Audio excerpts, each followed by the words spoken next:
Hi, Jen and Clint here from the TV travel series Places We Go. So who doesn't love Margaret River in Western Australia? But let's get beyond the stunning beaches. It's actually one of WA's most famous food and wine regions. And before we stop talking about the ocean, a great place to get a bird's eye view is the Cape Leeuwin Lighthouse. It's at the headland of Cape Leeuwin, and it's the most southwesterly point on the mainland of Australia. It's also the tallest lighthouse in the country, and it's the point where the Indian Ocean meets the Southern Ocean. It's also a great place to spot whales between May and September. But beaches and ocean views aside for just 1 minute, when we were there, we were lucky enough to meet a local man, Sean Bloxhitch, who runs a local tour company, Margaret River Wine Discovery Tours, and he shared so many of the more hidden gems.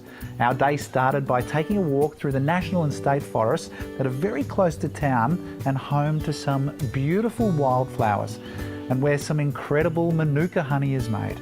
And there's evidence of a rich Aboriginal history in the area, dating back tens of thousands of years.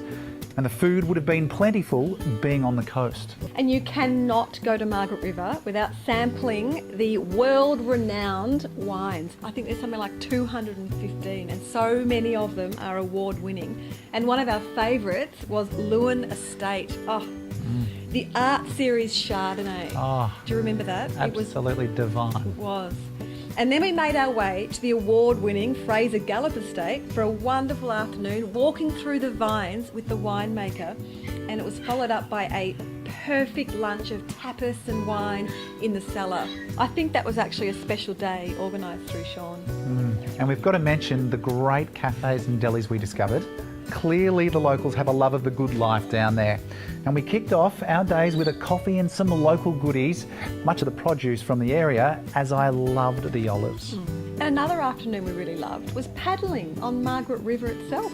Apparently the river, and the town of course, was named after the cousin of the founder of the nearby town of Busselton in 1831. So, if you're looking for a brilliant road trip and love the good life, Margaret River is well worth the visit. Happy travels.